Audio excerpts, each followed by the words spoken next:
আমি তো জুলাইয়ের কারণে আমি আজকে সামনে আসছি। আমি তো ওভার রেট, আমি তো চাচ্ছিলাম হাসনাত সার্জিস আরো 4-5টা ফিগার ওরা দলে ভরে যাক, ওরা জুলাইয়ের জন্য থাকুক। যেই বন্ধু গত 6 মাস আগে 200 টাকার একটা টি শার্ট পরতো, এখন তার হলের বন্ধু দেখছে কি সে 2000 টাকার টি শার্ট পরে। আমাদের ভাই বন্ধুরা হয়তো নিজেদের ইনসিকিউরিটির ভয়ে অথবা তাদের উপরে কন্ট্রোল থাকবে না, কমান্ড কন্ট্রোল করা কঠিন হতে পারে, এই চিন্তায় তারা কিন্তু একটা ইনক্লুসিভ পার্টি করেন নাই। যারা খালেদা জিয়াকে অসুর সাজিয়েছে, এই শাহবাগ কি করেছে, মঙ্গল শোভাযাত্রায় তারা খালেদা জিয়ার নিকৃষ্ট মানের ছবি পোট্রে করেছে কি হিসেবে, যে খালেদা জিয়া হচ্ছে অসুর, তাকে বধ করতে হবে। শাহবাগ হলো বাংলাদেশের সেই জিনিস যেটা বাংলাদেশ নামক রাষ্ট্রকে পুরোপুরি ধ্বংস করে এখানে ফ্যাসিবাদ কায়েম করেছে।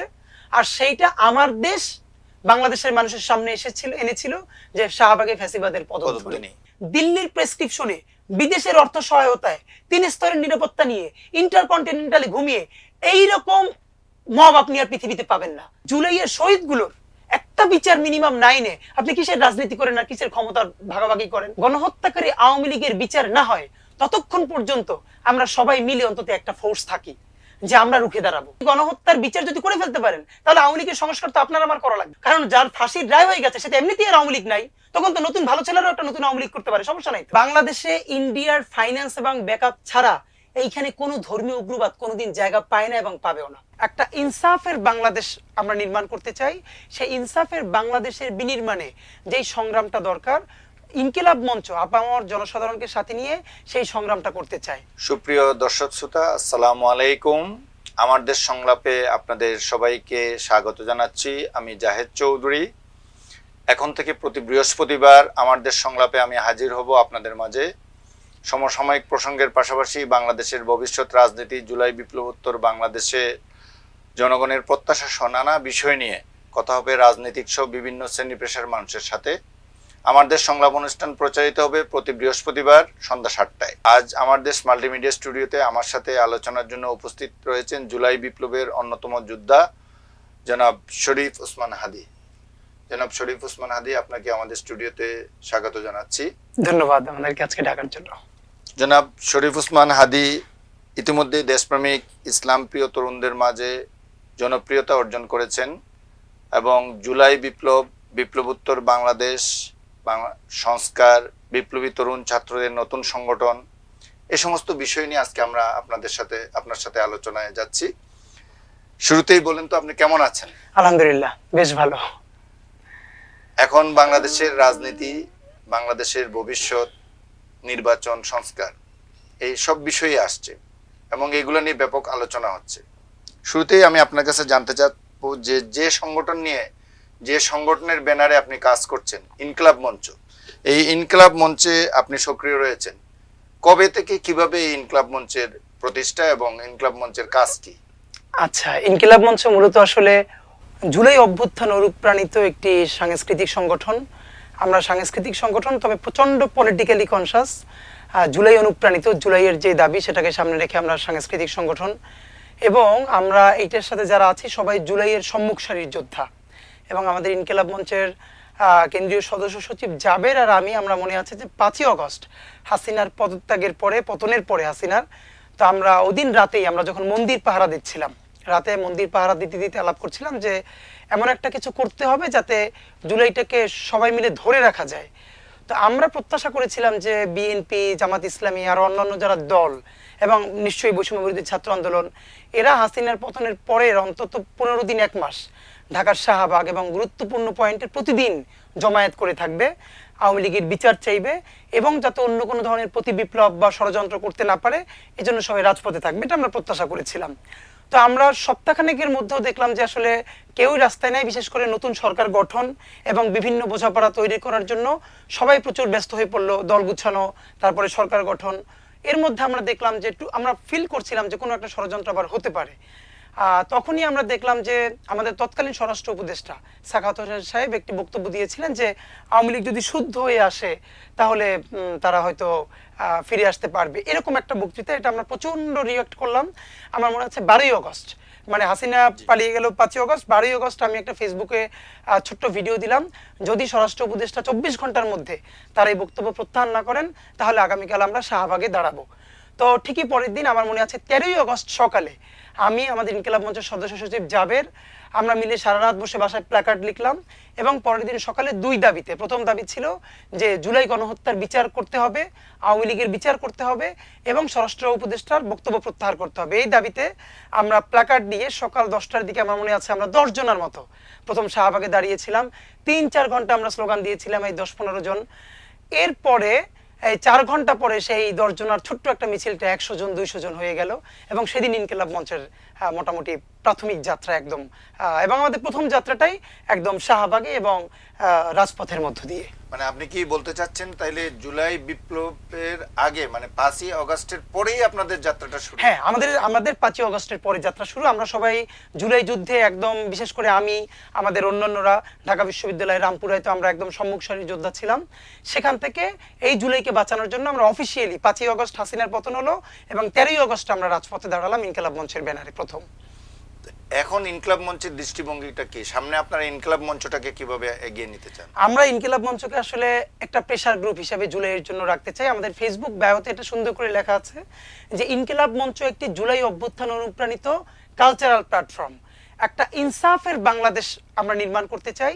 সেই ইনসাফের বাংলাদেশের বিনির্মাণে যেই সংগ্রামটা দরকার, ইনকিলাব মঞ্চ আপামর জনসাধারণকে সাথে নিয়ে সেই সংগ্রামটা করতে চায় এবং সেই প্রেসার গ্রুপ হিসেবে থাকতে চায়। ইনকিলাব মঞ্চ চায় যে বিএনপি, জামাত ইসলামী থেকে শুরু করে অন্যান্য পলিটিক্যাল পার্টিকেও মোটামুটি এটা বারবার তাদেরকে কখনো প্রেসার দিয়ে, কখনো বলে কনভিন্স করা যে সবাই যেন জুলাইয়ের রাজনীতিটা করে, সবাইকে জুলাইয়ে ফিরাতে চায়। এবং আমরা চাই বাংলাদেশের রাজনৈতিক দলগুলোর মধ্যে জুলাইয়ের প্রতিযোগিতা হোক, পুরনো রাজনীতি বাদ দিয়ে। এবং সেই জন্য যত ধরনের প্রেশার তৈরি করা দরকার এবং কথা বলা দরকার, ভয়েস দেওয়া দরকার, ইনকিলাব মঞ্চ মূলত সেটাই চাই। আমাদের মূল লড়াইটা জুলাইয়ের অনুপ্রেরণায় নতুন একটা ইনসাফের বাংলাদেশ আমরা করতে চাই। সেই ইনসাফের বাংলাদেশের লড়াইয়ে যত কথা বলতে হয় আমরা বলবো, করব। এখন পর্যন্ত আপনার দৃষ্টিতে যে ইনসাফের বাংলাদেশ প্রতিষ্ঠা কিংবা জুলাই আন্দোলনটা কি রাইট ট্র্যাকে আছে নাকি এর বিচ্যুতি ইতিমধ্যেই ঘটে গেছে? আসলে এই মুহূর্তে সামগ্রিক কমেন্ট করা কঠিন। আমরা ছোট ছোট করে বলতে পারি, সেটা হলো আমাদের প্রথম যেটা কষ্ট, সেটা হলো জুলাইয়ের প্রাণ, যারা জুলাইয়ের শহীদ, এই জুলাইয়ের ইনসাফের প্রথম প্রশ্ন হলো আমরা আমাদের শহীদদের সাথে ইনসাফ করতে পেরেছি কিনা।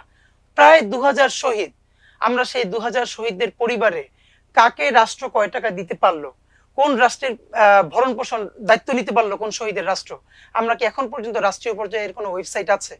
আমরা কি কোনো ওয়েবসাইটে ঢুকে দেখতে পারি যে এই 1600 জন বা 17 জন সম্পূর্ণ শহীদ, এর প্রত্যেকের পরিবারকে এখন পর্যন্ত রাষ্ট্র কয় টাকা দিয়েছে? কাউকে 1 লাখ বা কাউকে 2 লাখ। এখন পর্যন্ত কার পরিবারকে পুনর্বাসন করা হয়েছে আমরা তো কোনোভাবে দেখতে পারি না। এর মানে এই ইনসাফ তো আমরা করতে পারি না শহীদদের রক্তের সাথে। রাষ্ট্রীয় পর্যায়ে তো একটা ভাতা ইতিমধ্যে চালু হয়েছে। এখন এইখানে হয়েছে কি, যেটা জুলাই ফাউন্ডেশনের মাধ্যমে 5 লক্ষ টাকা করে দেওয়ার একটা প্রাথমিক সিদ্ধান্ত আছে। এই 5 লক্ষ টাকা কিন্তু এখন পর্যন্ত সবাই পেয়েছে কিনা এর কোনো নিশ্চয়তা কিন্তু নাই। আমরা দেখবেন, আমরা ঢাকায় যত প্রোগ্রাম করি, ঘুরে ফিরে কিন্তু আমরা 10, 20, 30টা শহীদ পরিবারকে আনি। কারণ এই যে ঢাকায় থাকে, রিচ করা সহজ, আনা সহজ। অথচ সেই যে ঢাকার বাহিরের, রংপুরের, চট্টগ্রামের, সিলেটের, বরিশালের একদম প্রান্তিক যে মানুষটা, যে রিক্সাওয়ালা, যার এখন পর্যন্ত, যাকে নিয়ে কোনো মিডিয়া কাভারেজও হয় না, স্টোরিও হয় নাই, সেই শহীদ পরিবারের কাছে কি একটা শহীদ পরিবার দেখলাম, রিক্সা চালক, তার 5টা সন্তান, সেইটা রেখে সে শহীদ হয়ে গেছে। তার বিধবা স্ত্রী, তার 5টা সন্তান, আমরা 1 দিন 2 দিন হয়তো একটা খাবার দিয়ে আসলাম, তার পরিবারের দায়িত্বটা কে নিবে? এই রাষ্ট্রকে নিতে হবে। এখন এই রাষ্ট্র নিল কি নিল না সেটাও কিন্তু এখন পর্যন্ত আমরা ওয়েবসাইটে জানতে পারছি না। আমরা জানি আমরা রাষ্ট্রের অনেক সীমাবদ্ধতা আছে, কিন্তু রাষ্ট্র যদি ওয়েবসাইটে এটা দিতে পারে তাহলে কিন্তু আমরা উদ্যোগ নিতে পারবো। ও ভালো, 1700 শহীদ, রাষ্ট্র 500 জনের দায়িত্ব নিতে পেরেছে, ঠিক আছে, আর বাকি দায়িত্ব আছে কত? বাকি আছে 1200, ঠিক আছে, চলো আমরা এই 50 জনের দায়িত্ব নেই। কিন্তু এটার তো একটা ডেটাবেস থাকা দরকার। এখন পর্যন্ত ডেটাবেসটাই হয় না। ডেটাবেস আমরা রিসেন্টলি দেখেছি যে জাতিসংঘের যে রিপোর্ট, এই রিপোর্টেও 1400 এর কথা স্পেসিফিকলি বলা হয়েছে। তো এর মানে ন্যূনতম 1400 যেহেতু জাতিসংঘের রিপোর্টে তারা, তো বাংলাদেশের এই বর্তমান অন্তর্বর্তী সরকার কেন এখন পর্যন্ত এই ডাটাবেসটি করতে পারেনি? আপনার দৃষ্টিতে কি মনে হয়? এইটা যদি বলি, দুইটা ব্যাপার। একটা হলো, দেখেন, শহীদের কথা তো বললাম, আর আহতদের কথা তো বাদ। আজকেও আমি আপনার স্টুডিওতে ঢোকার আগে একজনের ফোন দিয়েছে, বরিশাল বিশ্ববিদ্যালয়ের ছাত্র। ও প্রথম 1.5 মাস ট্রিটমেন্টের পরে ওর পায়ের ব্যথা ভালো হয়ে গিয়েছিল। এই গত 1 সপ্তাহ ধরে এখন তার প্রচন্ড ব্যথা বেড়েছে, কিন্তু জুলাই ফাউন্ডেশনেও আবেদন করে নাই। এখন আবেদন করার প্রক্রিয়াটাও বুঝতেছে না যে এখন আসলে কেউ কোনো হেল্প পাবে কিনা। এরকম আমি তো দেখেন, আমি তো রাষ্ট্রের বা আমি দলের, আমরা তো ক্ষমতাপ্রাপ্ত কেউ না, তাও আমাদেরকে শত শত মানুষ এটা নিয়ে কথা বলে। তো আসলে তো এই যে হাজার হাজার মানুষ আহত, তাদের ট্রিটমেন্ট কদ্দূর হলো? হ্যাঁ, রাষ্ট্র তার সামর্থ্য অনুযায়ী সর্বোচ্চ একটা ড্রাইভ দিয়েছে, কিন্তু তার সামগ্রিক তো একটা ফিচার থাকতে হবে আমাদের সামনে। এইটা কেন হয় না, এটা আমি যদি একদম ঝুঁকি নিয়ে বলি, সেটা হলো এই ইসের মধ্যে, আমাদের সরকারের মধ্যে ছাত্র উপদেষ্টা আমাদের যে ভাইয়েরা আছেন, এদের সাথে অন্যান্যরাও আছেন, আমার ধারণা ওনারা একটা সিদ্ধান্ত নিয়েছেন যে জুলাই নিয়ে যদি কিছু হয় বা হতে পারে, সেটুকুন কেবলই ওনাদের হাত দিয়ে হতে হবে। যদি ওনারা করতে না পারে, প্রয়োজনে সে কাজ হবে না। আবার আপনাকে আমি দায়িত্ব নিয়ে বলছি, যদি ওনারা করতে না পারেন, প্রয়োজনে সেই কাজ বন্ধ থাকবে, সে কাজ হবে মানে না। এটা রাষ্ট্রীয় কাঠামোর মধ্যে এটাকে নিয়ে আসা এবং এটা যে একটা কন্টিনিউয়াস প্রসেস থাকবে সেইটাতে উৎসাহী না না এটা, এবং আমি আপনাকে বলি, আমরা বলেছিলাম, একটা প্রস্তাব দিয়েছিলাম, ঠিক আছে, রাষ্ট্রের তো এখন অনেক ঝামেলা আছে, রাষ্ট্র কাজ করুক। যেমন এইটা নিয়ে কাজ করার, এই ধরনের কাজ, আসুন্না ফাউন্ডেশন আছে, ব্র্যাক আছে, এরকম বাংলাদেশে 2-3টা অর্গানাইজেশন আছে যাদের ম্যান পাওয়ার আছে, ঠিক আছে, আপনি তাদের সাথে কোলাবোরেশন করেন, তাদের হেল্প নেন। আপনি আসুন্নাকেও সাথে নিচ্ছেন না, আপনি ব্র্যাককে সাথে নিচ্ছেন না, XYZ আরো কত ভালো অর্গানাইজেশন আছে, আপনি কারো সাপোর্টও নিচ্ছেন না। ইভেন আমি এমনও জানি, আমি কি বলবো, যে আসুন্না ফাউন্ডেশন অথবা আরো 2-একটা অর্গানাইজেশন থেকে সরকারের কোনো একটা পর্যায়ে প্রস্তাব দেওয়া হয়েছে যে প্রায় 2000 শহীদ, তো প্রত্যেকটা শহীদ পরিবারের জন্য তারা একটা করে সিএনজি কিনে দিতে চায়। আপনি জানেন একটা সিএনজির দাম হয় 5 থেকে 6 লাখ টাকা, কিন্তু লাইসেন্সের কারণে দাম পড়ে যায় প্রায় 20 লাখ। তো ওনারা দাবি করেছে যে এই 2000, অনেকে এটা ফান্ড করতে চেয়েছে, আসুন্নার সামনে এসেছে, বলেছে যে 2000 সিএনজি ওনরা শহীদ পরিবারকে দিতে চায়, যে এইটা ভাড়া দিয়ে যেই টাকাটা আসবে, এইটা অন্তত তাদের কিছু একটা আর্নিং হবে। কিন্তু শর্ত হলো এই যে প্রত্যেকটার উপরে ট্যাক্স আছে 10 লাখ টাকা, এইটা রাষ্ট্র মওকুফ করে দিবে, তাহলে বাকি 2000-এর সিএনজির যে দাম, সেইটা তারা ইনশাল্লাহ করবে। কিন্তু তারা রাষ্ট্রের পর্যায় থেকে কোনো ধরনের হেল্প পায় নাই। এখন আমি আপনাকে জাহিদ ভাই দায়িত্ব নিয়ে বলি, রাষ্ট্র যদি এরকম ইনক্লুসিভ কোনো, যে আমরা তাদের সবাইকে একটা পিকআপ কিনে দিতে চাই অথবা একটা ছোট বাড়ি করে দিতে চাই, এটা যদি ওয়েবসাইটে একটা বড় করে ব্যবস্থা করে, কোটি কোটি মানুষ আছে এটাকে সাহায্যের জন্য হাত বাড়িয়ে দেওয়ার, দেশে প্রচুর মানুষ আছে যে, কিন্তু আপনি দেখেন উদ্যোগটা দরকার না, কিন্তু রাষ্ট্রটা করবে না। এবং আমাদের ছাত্র উপদেষ্টাদের কথা বলি, তাদের একদম স্পষ্ট, আমি যতদূর দায়িত্ব নিয়ে বলছি, তাদের ব্যাপার হলো প্রয়োজনে এই জুলাইয়ের স্টেক তারা আর কাউকে কোনো কাজ করতে দিবে না, প্রয়োজনে তারা যতটুকুন পারবে নিজেরা করবে, সাধ্য নাই করবে না, কাজ বন্ধ থাকবে, কিন্তু তারা অন্য কাউকে কাজ করতে দিবে না। এটা আমি আমার একদম, আমাদের ছোট ভাই ব্রাদার যারা বিভিন্ন ফাউন্ডেশনে কাজ করতে গেছে, জুলাই ফাউন্ডেশনে কাজ করতে গেছে, আর অন্যান্য কাজ করতে নিছে, তারা এসে আমাকে বলছে যে ভাই অবস্থা এটা, তাই আর কিছু বলার নাই। আমি একটু ভিন্ন প্রসঙ্গে আসি, আপনি তো নাগরিক কমিটিতে ছিলেন, জি, ছাত্রদের যে অন্যতম সংগঠন সেটার মধ্যে ছিলেন নাগরিক কমিটিতে, কিন্তু আমরা রিসেন্টলি দেখলাম যে এই নাগরিক কমিটি এবং ছাত্র শক্তির লোকজন মিলে মূলত জুলাই বিপ্লবে যারা বৈষম্য বিরোধী আন্দোলনে যারা সক্রিয় ছিল তারা মিলে জাতীয় নাগরিক পার্টি গঠন করেছে, এনসিপি। তো এনসিপিতে আপনাকে দেখি না, কারণটা কি? দুটো ব্যাপার। আমি যখন নাগরিক কমিটিতে যাই, এটা তো আমার একক সিদ্ধান্তে যাইনি, ইনকিলাব মঞ্চের ভাই বোনেরা দীর্ঘ সময় বসে তারা আমাকে পাঠিয়েছেন, দুটো কারণে। প্রথম কারণ হলো, নাগরিক কমিটি থেকে তখন আমাদেরকে আহ্বান জানানো হয়েছিল যে পুরা জুলাইয়ের যত ফোর্স আছে, এগুলো সকলকে একতাবদ্ধ হওয়া দরকার, যাতে একটা ভালো কিছু করা যায়। তো আমরা যদি তখন না যাই, তখন ইতিহাসের একটা সময় দায় আমাদের উপরে পড়তে পারে যে এই যে একটা বৃহৎ ঐক্যের ডাক দিয়েছিল, তোমরা কেন গেলা না। আমরা সেই দায় থেকেই আমরা বৃহত্তর ঐক্যের সাথে নাগরিক কমিটিতে গেছি। তো প্রথম কথা হলো, আমি এটা আরো 2-1 জায়গায় বলেছি, আজকেও বলছি, নাগরিক কমিটিতে আমি যে কারণে পার্টিতে যাই নাই, এর কয়েকটা ছোট কারণ। প্রথম কারণ হলো, নাগরিক কমিটিতে ঢুকে আমি এবং আমরা আরো কয়েকজন বারবার সেখানে একটা সিস্টেম ডেভেলপমেন্ট করবার কথা বারবার বলেছিলাম, যে কোনো ব্যক্তি না, একটা সিস্টেম, সেটা একটা ছোট গঠনতন্ত্র হোক, 3 পৃষ্ঠার হোক, কিন্তু এখানে এক্সিকিউটিভ কমিটি এম্পাওয়ার করবে কাকে, বা জেনারেল বডি কে কাকে এম্পাওয়ার করবে, এর অর্গানোগ্রাম কিসের ভিত্তিতে হবে, এটার তো একটা সিস্টেম ডেভেলপ করতে হবে, কোনো ব্যক্তি না। তো আমি দেখলাম যে যখনই আমরা কোনো ব্যক্তি না বারবার একটা সিস্টেম ডেভেলপ করবার কথা বলছি, তখন অনেকে বিরাগভাজন হয়ে যাচ্ছে, নাম্বার 1। নাম্বার 2, দেখলাম আমাদের তো দীর্ঘদিনের কালচার যে ভাই ব্রাদার পলিটিক্স করা। তো দেখেন, টিএসসি তে পলিটিক্স করা, শাহবাগে করা, আর জাতীয় রাজনীতির চরিত্র তো এক না। তা আমি বারবার এটা বলেছিলাম, ভাই আমরা কেবল শাহবাগ থেকে বাংলা মোটর এসেছি, এখন কিন্তু এমনটা করতে হবে যে আমার ব্যক্তিগত শত্রু কিন্তু জুলাইয়ে তার ব্যাপক অবদান আছে, তাকেও কিন্তু প্রপার স্টেক দিতে হবে। তা আমি যেটা দেখলাম যে ওখানেও যেটা হচ্ছে, এই অমুক উপদেষ্টার 3 জন তাদেরকে এই অর্গানোগ্রামে রাখতে হবে, অমুকের 2 জনরা, মানে সবার কোটার ভিত্তিতে আগে লোক রাখতে হবে। তো তাকে জুলাইয়ের মানুষ, বাংলাদেশের মানুষ অনেক ভালো করে চিনুক বা না চিনুক, তার ওই পরিমাণ লিডারশিপ ক্যাপাসিটি থাকুক না থাকুক, আগে তাদেরকে এটা রাখতে হবে। এটা অনেক ইস্যু না, ঠিক আছে, এটাও চলতে পারে। কিন্তু ফাইনালি যেটা ঘটলো, আমি বারবার আমরা বলছিলাম যে একটু গঠন মানে গণতান্ত্রিক প্রক্রিয়াটা যেন আরো স্বচ্ছ করা হয়, কিন্তু যেটা দেখলাম যে একটা এক্সিকিউটিভ কমিটির মিটিং বা জেনারেল বডির মিটিং 4-5-7 ঘন্টা ধরে মিটিং হচ্ছে, অনেক কিছু সিদ্ধান্ত নেওয়া হচ্ছে। পরের দিন দেখা যাচ্ছে এই এত 5 ঘন্টার মিটিং এর কোনো সিদ্ধান্তই ফোরামে কার্যকর হচ্ছে না, একটা নতুন সিদ্ধান্ত। তাহলে এটা কোত্থেকে? এটা এক্সিকিউটিভ কমিটির কেউ জানে না, এটা জেনারেল বডিরও কেউ জানে না। আপনি নাগরিক কমিটির কথাই বলছেন? নাগরিক কমিটির এটা একটা আরোপিত, এর মানে মন্ত্রীপাড়া থেকে একটা সিদ্ধান্ত আসছে। তখন আমার মনে হলো যে আসলে এখানে সিস্টেমও ফাংশন করছে না, এখানে গণতন্ত্রটাকেও আমরা খুব করে চাচ্ছিলাম যে ইন্টার পার্টি ডেমোক্রেসি, মানে দলটার মধ্যে ডেমোক্রেসিটা যেন আরো মজবুত হয়। আর চূড়ান্ত ভাবে যে কারণে আমি একদম জয়েন, হ্যাঁ এগুলো নিজেরা নেগোসিয়েশন করে আরো আস্তে আস্তে হয়তো ঠিক করা যেত, কিন্তু আমি একদম চূড়ান্ত ভাবে যখন আমরা ডিটারমাইন্ড হলাম যে আমরা যাবো না, সেটা হলো, দেখেন আপনি নিজেও জানেন আমরা ইনকিলাব মঞ্চের ভাই বোনেরা কত আর্থিক ক্রাইসিসের মধ্য দিয়ে আমরা কাজ করি। এবং আমি আপনাকে আজকে খোলামেলা বলতে চাই, আমাকে যারা চেনে, গত 6 মাসের আগেও আমার জীবনটা কিন্তু আরো বেশ একটা ভালো জীবন, আমাকে আল্লাহ একটা সচ্ছল জীবন দিয়েছিলেন। আমি ইউনিভার্সিটির ফার্স্ট ইয়ার থেকে আইএলটিএস এর ক্লাস নেই, আইএলটিএস এর হাজার হাজার ছাত্র আমার সারা দেশে আছে, আমি একটা প্রাইভেট ইউনিভার্সিটির ফ্যাকাল্টি। কিন্তু এই জুলাই করতে গিয়ে আমি, আমাদের সদস্য সচিব থেকে শুরু করে আমাদের অন্য কোর মেম্বার 10-20 জন, তাদের টিউশন চলে গেছে, তারা সবাই ভালো ফ্যামিলিতে বিলং করে, প্রত্যেকে টিউশন চলে গেছে।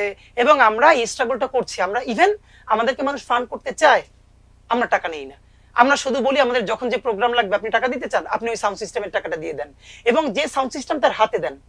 আপনি আমাদের এই জিনিসটা ট্রিপল কিনে দিতে চান, মানে আমরা সরাসরি হাতে টাকা নিয়ে আমাদের যখন যে জিনিসটা প্রয়োজন ফেসবুকে পোস্ট দিই, এই যে বইমেলা স্টল করেছি, টাকা লাগবে 1 লাখ, বলেছে ভাই আপনারা কে কি দিতে পারবেন, স্টলটা করে দেন, এরকম মানুষ করে দিয়েছে। এর মানে আমি এটা বলতে চাই, এত কষ্ট করেও যাতে করাপশনের বিন্দুমাত্র ছিটে ফেটা কাদা আমাদের গায়ে না লাগে। দেখেন জুলাইয়ের ছেলে মেয়েগুলো যদি করাপ্টেড হয়ে যায়, বাংলাদেশের মানুষের আশা বাঁচবে কাদেরকে নিয়ে? এবং আলটিমেটলি যেটা হলো, আমরা শুনলাম যে আমাদের নাগরিক কমিটির কিছু ভাই বন্ধু, তাদের ব্যাপারে আগেও বেশ কিছু করাপশন এলিগেশন ছিল, কিন্তু আমি অতটা মানে পাত্তা দেই নাই বা বিশ্বাস করতে চাই না। কিন্তু যখন দেখলাম খুবই অথেন্টিক বা ট্রাস্টেড কিছু সোর্স থেকে কারো কারো করাপশনের ব্যাপারে কথা হচ্ছে বা প্রমাণ পাওয়া গেছে, তখন ইনকিলাব মঞ্চের সবাই মিলে ডিসিশন নিল যে তারা আমাকে পার্টিতে যেতে দিবে না। কারণ আমরা জান শেষ করে, আমরা এত কষ্ট করে যাতে কোনো ধরনের আর্থিক অসঙ্গতি তৈরি না হয় আমরা কার্যক্রম চালাচ্ছি, সেক্ষেত্রে অন্যের করাপশনের দায় আমরা কেন নিব? নাগরিক কমিটি থেকে তো এটা তো বললেন আপনি নাগরিক কমিটির হ্যাঁ, কথা, তারপরে থেকে এনসিপি আসলো। হ্যাঁ, এই কারণেই এনসিপি তে যাই নাই। জাতীয় নাগরিক পার্টি এনসিপির কার্যকলাপকে, এই কয়দিনের কার্যকলাপকে আপনি কিভাবে মূল্যায়ন করবেন? আচ্ছা, এনসিপির কার্যকলাপের ব্যাপারে যেটা হলো, এনসিপি তো মাত্র শুরু হলো। আমি ধরেন যদি আমি তাদের, দেখেন আমি এনসিপির 101টা সমালোচনা করব, এই 101টা সমালোচনা সত্য আমি বলবো, যে কোনো মূল্যে এনসিপি কে সফল হতে হবে। কারণ জুলাইয়ের কেন্দ্রিক যদি একটা রাজনীতি না সফল হয়, তাহলে কিন্তু বাংলাদেশ শেষ। এইগুলো বলি এই জন্য, তারা আমাকে যদি শত্রু জ্ঞান করে, তবু আমি তাকে বলি এই কথাগুলো দিয়ে যেন তারা শুধরে যায়। আমার তো খুবই খারাপ লাগবে, আমি আপনাকে বলি, ধরেন যেই বন্ধু গত 6 মাস আগে 200 টাকার একটা টি শার্ট পরতো, এখন তার হলের বন্ধু দেখছে কি সে 2000 টাকার টি শার্ট পরে, তার তো মন খারাপ হবে। সুতরাং যারা এনসিপির যে ভাই বন্ধুরা রাজনীতিটা করতে চায় করবে, আপনাদের যদি টাকা হয়েও যায়, তবু আপনাদেরকে মানুষকে এই ফিলিংটা দিতে হবে যে আপনার আর আমার পাঞ্জাবির পার্থক্য খুব বেশি না, আপনার আর আমার খাবার পার্থক্য খুব বেশি না। তাহলে আপনি কি বলতে চাচ্ছেন যে যদি এনসিপি এই ধারায় চলে, তাহলে ভবিষ্যতে আপনি এনসিপি তে যোগ দিতে পারেন? আসলে যোগ তো যে কারোর সাথেই দিতে পারি, যদি সে ইনসাফের পথে থাকে এবং করাপ্টেড না হয়। মানে আমাদের ব্যাপার দুটো, করাপ্টেড হতে পারবে না আর ইনসাফের পথে থাকতে হবে, সেটা যে কোনো সাথেই যে কারো, সেটা সময় আমাদেরকে বলে দিবে। কিন্তু আপাতত অন্তত আমরা, তবে ইনকিলাব পার্টি যোগ দিবে, ইনকিলাব মঞ্চ যোগ দিবে না। আবার বলছি, ইনকিলাব মঞ্চ ইন্ডিপেন্ডেন্ট একটা প্ল্যাটফর্ম হিসেবে জুলাইয়ের জন্য দাঁড়িয়ে থাকবে। আমি ব্যক্তিগতভাবে হয়তো আমার ভাই বোন যদি বলে যে না এখন জাতীয় রাজনীতিতে যাওয়া দরকার, সেটা যখন বলবে আমাকে যেভাবে পাঠাবে তখন যাবো ইনশাআল্লাহ। নতুন আরেকটি রাজনৈতিক দলের কথা শোনা যাচ্ছে যে শীঘ্রই এপ্রিলে এটা আসবে, তো এই ব্যাপারে আপনার? হ্যাঁ, নতুন যে দলটা আসছে এটাও নাগরিক কমিটিরই কিছু ভাই বন্ধুরা জোনায়েদ ভাই ওনারা যুগ্ম আহ্বায়ক ছিলেন, ওনারা উদ্যোগ নিচ্ছেন। তো এটার জন্য আমি শুভকামনা জানাই। আমি আসলে দেখেন বলতে চাই কি যে অনেকেই বলে যে একটা পার্টি, প্রথমত ভালো হতো যদি পুরো জুলাইয়ের সকল যোদ্ধারা মিলে একটা বড় পার্টি করতে পারতো। আমি আপনাকে বলতে পারি এই পার্টিটা কিন্তু এরকম হওয়ার কথা ছিল না, আজকে নাগরিক পার্টি যেটা হয়েছে। আমরা চেয়েছিলাম এবং এই কারণেই আমরা খুশি হয়েছিলাম, এইটা একটা বিরাট পার্টি হবে যেটা বিএনপির মতো। এখানে নুরুল হক নূর ভাইও আসতে চেয়েছিলেন, আরো অনেক দল থেকে অনেকে আসতে চেয়েছিলেন যে, এবং আমরাও প্রত্যাশা করেছিলাম যদি এখানে নুরুল হক নূর আসে, এখানে ব্যারিস্টার ফুয়াদ ভাই এবি পার্টি থেকে আসে, আরো 5টা দল থেকে আসে এবং অনেক বড় একটা পার্টি হয়, ওই পার্টিটাই কেবল বাংলাদেশ আওয়ামী লীগকে বিট করতে পারবে। এর মানে বিএনপির বিপরীতে আর একটা বড় প্যারালাল পার্টি, সেটাই কথা ছিল। কিন্তু দেখলাম আমাদের ভাই বন্ধুরা হয়তো নিজেদের ইনসিকিউরিটির ভয়ে অথবা তাদের উপরে কন্ট্রোল থাকবে না, কমান্ড কন্ট্রোল করা হতে কঠিন হতে পারে, এই চিন্তায় তারা কিন্তু একটা ইনক্লুসিভ পার্টি করেন নাই। এমনও তো হতে পারে যে ভবিষ্যতে এই যে দলগুলো দাঁড়াচ্ছে তারা সবাই মিলে আবার একটি বড় কোয়ালিশন, হ্যাঁ সবাই মিলে করবে। ভোটের রাজনীতির কোয়ালিশন হতে পারে, এটা তো একটা ব্যাপার, সেটা তো বিএনপি জামাতও করেছে এক সময়। কিন্তু যদি ধরেন সবাই মিলে আমরা একটা দল করতে পারতাম, একটা দল, সেই দলের ছোট সদস্য হয়ে থাকার মধ্যেও তো আনন্দ আছে। এটা হয় না, তো সেই হিসেবে এখন নতুন যে একটা দল হচ্ছে সেটাকে অবশ্যই আমরা ওয়েলকাম করছি। আমরা চাই নতুন যত দল হবে জুলাইকে কেন্দ্র করে দল হোক, জুলাইকে কেন্দ্র করে রাজনীতি হোক, নতুন দল আর পুরাতন দল বিএনপি জামাত তারাও যেন জুলাইয়ের রাজনীতি করতে বাধ্য হয়, এমন একটা পরিবেশ আমরা ইনকিলাব মঞ্চ থেকে সবার জন্য করতে চাই। একটু ভিন্ন প্রসঙ্গে যাই, আমরা আওয়ামী লীগ এবং শাহবাগ প্রশ্নে ইনকিলাব মঞ্চের আমরা একটা অবস্থান দিচ্ছি, তারা এখন পর্যন্ত একটা অনমনীয় মনোভাব দেখাচ্ছে, এর কারণ কি? আচ্ছা দেখেন, প্রশ্ন হলো যে দুনিয়ার সবাই পলিটিক্স করতে গেলে কিছু জায়গায় যে আর্ট অফ কম্প্রোমাইজ, পলিটিক্স তো কম্প্রোমাইজ করতে হয়। তো আমরা আমাদের দ্বারা মনে হয় কি আসলে কোনো সময় ক্ষমতার ভালো রাজনীতিটা হবে না। আমরা যখন দেখছি আমাদের বন্ধু বান্ধবরা আওয়ামী লীগের বিচারের ব্যাপারে একটু একটু কম্প্রোমাইজ করছেন, আমার সবচেয়ে খারাপ লাগছে এই জন্য। আমি অন্তত এই যে আমাদের এনসিপি পার্টিটা হলো, এর 4-5টা ফিগারকে আমি প্রত্যাশা করেছিলাম তারা এখনই পার্টিতে না যাক। কোন পর্যন্ত? যতক্ষণ না পর্যন্ত জুলাই গণহত্যার একটা দৃশ্যমান বিচার আমরা হাতে পাই এবং গণহত্যাকারী আওয়ামী লীগের বিচার না হয়, ততক্ষণ পর্যন্ত আমরা সবাই মিলে অন্তত একটা ফোর্স থাকি যে আমরা রুখে দাঁড়াবো। আমরা কোনো রাজনীতি কাউকে করতে দিব না জুলাইয়ের বাইরে। আমরা আপনি ভাবেন, আজকেও আমি ওই এইটা বলতে বলতে আসছিলাম যে যাত্রাবাড়িতে যে মাছের আড়তের ভাইয়েরা, তারা ওইখানে মাছের পাইকাররা তাদের কাছে মাছ কিনতে আসে, তারা ওই জুলাইয়ের মাদ্রাসার ছাত্ররা যাতে আন্দোলনে যেতে পারে কিন্তু মধ্যে আওয়ামী লীগ হামলা করে, তো তাদেরকে কিভাবে আন্দোলনে পাঠাবে? নিজের আড়তের মাছ বিক্রি না করে মাদ্রাসার ছেলেরা কোমরে গামছা পরেছে, টি শার্ট আর লুঙ্গি পরেছে, আর ব্যাগের মধ্যে তাদের মাছ দিয়ে দিয়েছে, বলেছে আপনারা ওখান থেকে যাওয়ার সময় বলবেন মাছের পাইকার, এরপর ওপারে গিয়ে কাউরি মাছ কোনো গরিব মানুষের দিয়ে দিয়েন। এই যে মাছের আড়তদার, তার কারো পুঁজি 5,000 টাকা 10,000 টাকা, দিনের পরে দিন সে পুঁজি দিয়ে দিল, সে আর কি দিবে বলেন? যে রিক্সাওয়ালা শহীদ হয়ে গেল, আপনি তার যদি আপনি এখন আজকে আপনি দেখেন, আমরা তো ওভার রেটেড, সত্য কথা বলি। এই যে জুলাইয়ের কারণে আজকে আপনি আমাকে আমার দেশে স্টুডিওতে ডাকছেন, আমার বাপ মা আমার ভাই বোন একজন কি শহীদ হয়েছে? না, শহীদ হয় নাই। আমার কি হাত ভাঙা গেছে? আমার কি চোখ, আমি অন্ধ হয়েছি? আমি তো জুলাইয়ের কারণে আমি আজকে সামনে আসছি, আমি তো ওভার রেটেড, আমাকে আপনারা বেশি ভ্যালু দিতেছেন, অথচ যে জীবন দিয়ে দিছে, জীবন দিছে তার কই? তো তার কি আপনি একবার এই রাজনীতি করার সময় জিজ্ঞেস করছেন যে ভাই এই বিচার কই? আপনি জুলাইয়ের শহীদ গুলোর একটা বিচার মিনিমাম নাইনে আপনি কিসের রাজনীতি করেন আর কিসের ক্ষমতার ভাগাভাগি করেন? এটা তো ইনসাফ হচ্ছে না। আপনি অন্তত কিছু ছেলে মেয়েদেরকে, আমি তো চাচ্ছিলাম হাসনাত সার্জিস আরো 4-5টা ফিগার ওরা দলে ভরে যাক, ওরা জুলাইয়ের জন্য থাকুক, হলো না তো। শাহবাগীদের ব্যাপারে আপনাদের একটা অবস্থান সম্প্রতি আমরা লক্ষ্য করছি। শাহবাগের ব্যাপারে দেখুন, আমরা এই ব্যাপারটা বাংলাদেশে এখন খুবই আলোচিত। আমরা খুবই খোলামেলা একটা কথা মানে আবারও আপনাদের সামনে বলছি, শাহবাগ হলো বাংলাদেশের সেই জিনিস যেটা বাংলাদেশ নামক রাষ্ট্রকে পুরোপুরি ধ্বংস করে এখানে ফ্যাসিবাদ কায়েম করেছে।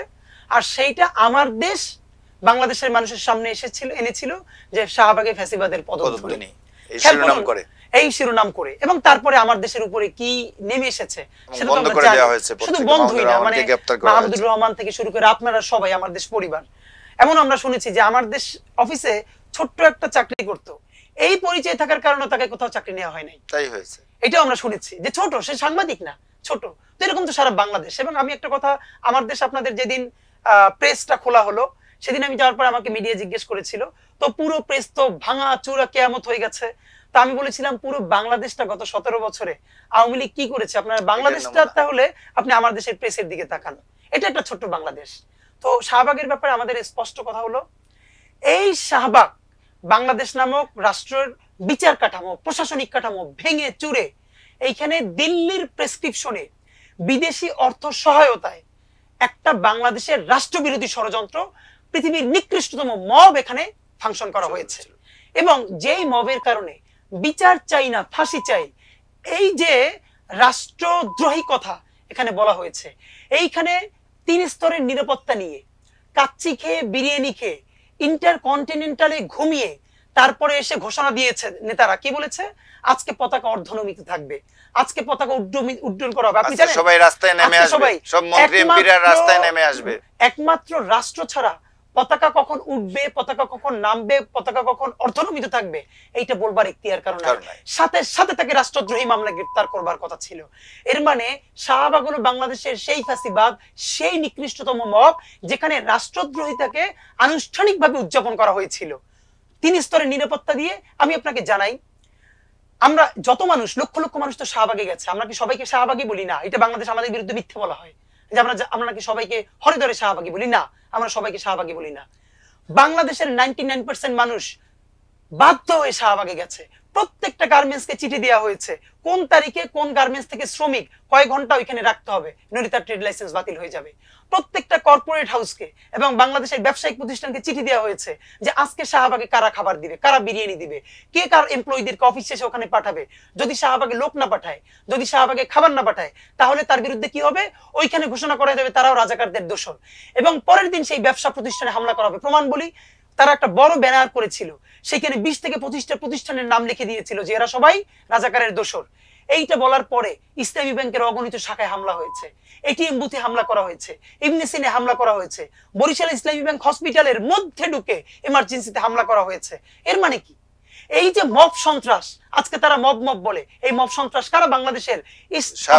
আপনি গত 50 বছরে স্টেট স্পন্সার্ড দিল্লির প্রেসক্রিপশনে বিদেশের অর্থ সহায়তায় 3 স্তরের নিরাপত্তা নিয়ে ইন্টারকন্টিনেন্টালে ঘুমিয়ে এইরকম মব আপনি আর পৃথিবীতে পাবেন না। এবং তারা কি বলেছিল, বিচার চাই না ফাঁসি চাই। তা আমরা এখন কি বলেছি? আমরা বলেছি এই শাহবাগ না হলে আর একটা শাপলা হতো না। এই শাহবাগের প্রতিক্রিয়ায় শাপলা হয়েছে। সেই শাপলায় ইতিহাসের জঘন্যতম গণহত্যা হাসিনা চালিয়েছে।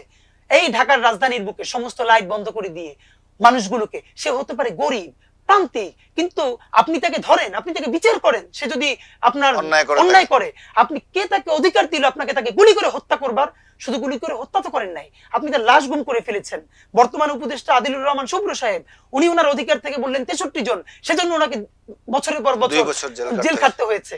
তা আমরা বলেছি এই শাপলা গণহত্যা করেছে শাহবাগ, এবং সেই গণহত্যা তারা কিভাবে লেজিটিমেসি দিয়েছে শাপলার গণহত্যা দেখেন। যখন শত শত মানুষকে হয়েছে, তো আমার দেশের ছবি দেখেছি, আরে বিবিসি পর্যন্ত সেদিন সকালে বলেছে, কাদির কল্লোল, আজকে আমার মনে আছে বিবিসি বাংলা বলেছে যে কাদির কল্লোলকে জিজ্ঞেস করা হয়েছে ওখানে কি অবস্থা, তিনি বলছেন একটা যুদ্ধ বিধ্বস্ত দেশে যে অবস্থা হয় আমি এখন সেই অবস্থা দেখতে পাচ্ছি। তাহলে আপনি বুঝতে পারেন সেখানে কি হয়েছে। 1.5 লক্ষ বুলেট এবং সাউন্ড গ্রেনেড ব্যবহার করা হয়েছিল। যুগান্তরে এটা ব্যানার হেডিং ছিল। তাহলে আপনি ভাবেন যুগান্তরে নিউজটা করেছে 1.5 লক্ষ, তাহলে শাপলার একটা মানুষের কাছে লাঠি ছাড়া কিছু নাই, পতাকা বাঁধা লাঠি। সেই লাঠির বিরুদ্ধে আপনি 1.5 লক্ষ bullet, rubber bullet, sound grenade সব মিলে 1.5 লক্ষ, এবং মাত্র আধা ঘন্টায় কি মেসাকার হয়েছে আপনি ভাবতে পারেন। আমরা বলেছি এই, এবং দেখেন পরের দিন এই শাহবাগ কি এস্টাবলিশ করেছে, তারা মিডিয়ায় কি এনেছে, এই শাপলার মোল্লারা হাজার হাজার গাছগুলো কেটে ফেলেছে। এর মানে খুনি হাসিনা শত শত মানুষের করছে, এইটা নিয়ে তার আফসোস নাই, তার বিপরীতে নিরাপত্তার জন্য তারা গাছ কেটেছে, সে গাছের লিড নিউজ করছে।